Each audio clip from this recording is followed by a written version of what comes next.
People have asked me what the ultimate meditation protocol is, how they can ensure that they meditate long term every day and achieve the meditation goals that they may have.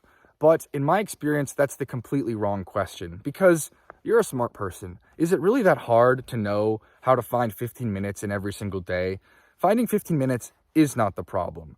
The problem is much, much deeper. And so for me, the ultimate meditation protocol was forgetting about meditation for a little while and taking a step back and thinking, how important is this to me? And luckily for me, I was given a somewhat neurotic brain at birth. And so it was very clear to me after a while how much I needed meditation. But most people, for whatever reason, don't have this clarity in its importance. And so what they need to develop is not a meditation practice. First, they need to develop the inherent belief in themselves that meditation is extremely, extremely important. And this might mean reading religious texts, watching lectures by great meditators like Eckhart Tolle or other Buddhist monks who have content up on YouTube, reading books about meditation. But all of that actually might presuppose too much interest. What you need to do is not meditate. You need to audit yourself. You need to sit down and listen to your thoughts and see how much chaos is really in you right now. And it's actually better in some cases if you're in a really bad state, you've been scrolling TikTok, you can't focus on anything. Because if you sit down and stare at a wall, you will see what a disaster it is in here. But if you're reasonably well focused and well balanced, it's going to take a little bit more work to see how much you need this. And so what I would then recommend is look at the people around you. And for at least a little while, and this is not going to be comfortable, take off the rose-colored glasses and look at your coworkers, your friends that you're not in touch with anymore from high school, and wonder, how are they really doing? How happy was your parents' marriage? How healthy are most of the friendships around you? How happy and alive do most people look when they walk down the street? And this is not to put you in a position of superiority or resentment. It's the opposite.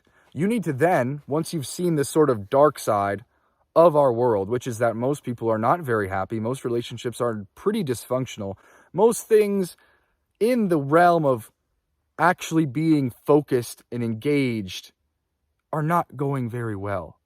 Most people are not focused at all.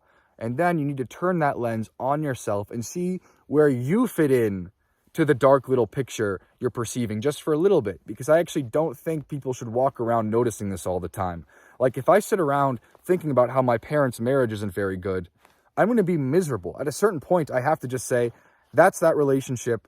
I'm not going to just watch and see all the little things that are wrong with it and all the little things that they are doing psychologically to make themselves miserable. I can't live like that. None of us can. But if you're trying to develop a meditation practice, you need to do that to realize that the modern world needs this practice so badly, because people can't listen to the person in front of them. They can't enjoy the meals they eat.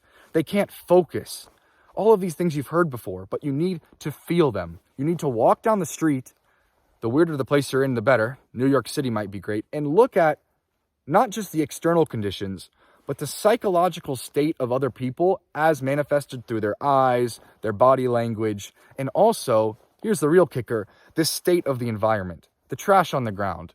Someone was in such a mental state that they threw trash on the ground and didn't care about how that affected the world. Someone was in such a mental state that they destroyed like a beautiful wall with bad, lazy graffiti. Someone was in such a state that they smashed a window.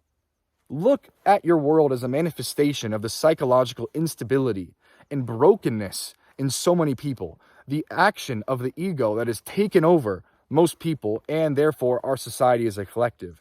And once you have looked into that dark portal, shall we say, you will want to meditate. You will need to meditate. It won't be hard to find 15 or 20 minutes here and there. You will be locked in. As soon as you see this darkness and read a couple books on meditation or listen to a couple of lectures and have the basics of how to do it, and then once you have that first experience of how it is done, you will be a meditator for life. There will be no question. It will not be hard to keep the habit, because you will know and you will see every single day that meditation is this kind of counterforce to all this darkness and violence and chaos and lack of mindfulness and aggression and thoughtlessness and lack of empathy that is the day-to-day world to one degree or another.